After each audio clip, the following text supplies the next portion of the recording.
One quiet evening in Arendelle, Elsa was watching the northern lights dance across the sky when something strange happened. The lights suddenly stopped moving. The wind froze mid-whistle. Even the stars seemed to stand still. Elsa gasped. Time itself had stopped. She rushed outside, her boots crunching over ice that shimmered with a strange glow. Everything around her, people, carriages, and even Olaf halfway through a laugh, was completely still. Elsa touched one of the frozen snowflakes and felt a strange pulse of magic. "This isn't my doing," she whispered. Just then she heard footsteps echoing in the silence. A girl in a sparkling blue gown appeared, holding a glass slipper that glimmered like a tiny moon. "You're Elsa, the Snow Queen?" the girl asked softly. "I'm Cinderella. I think time is freezing everywhere. At midnight," Elsa nodded. "You can move too." "Yes," Cinderella said. "Midnight is special to me. It's when my life changed. But now, every night when the clock strikes 12, everything stops." Together, they set off through the quiet kingdoms, where birds hung frozen in the air and waterfalls stood like glass. Elsa sensed the magic's rhythm, cold and beautiful, but broken.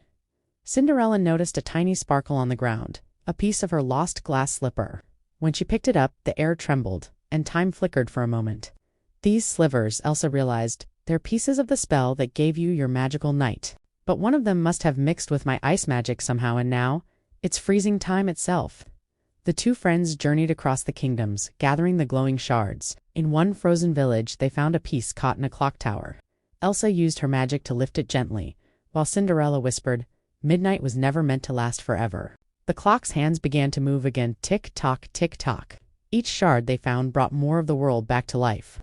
Flowers stretched toward the sun, people began to move, and laughter returned to the air. But one last sliver remained, the very first one, hidden in the grand ballroom where Cinderella once danced with her prince. When they arrived, the ballroom was still locked in time. Elsa took Cinderella's hand. "You must be the one to end it," she said. Cinderella held the final glass piece close to her heart and whispered, "Magic doesn't belong to midnight, it belongs to hope." The glass slippers shimmered, merged together, and a warm golden light spread through the air. Time began to flow again, everywhere at once. As the last chime of midnight rang, the two friends smiled. Elsa turned to Cinderella. "You didn't just break a spell," she said. "You taught me that even frozen moments can be healed with courage and kindness." Cinderella laughed softly. "And you taught me that some magic is meant to be shared." The clocks ticked happily again.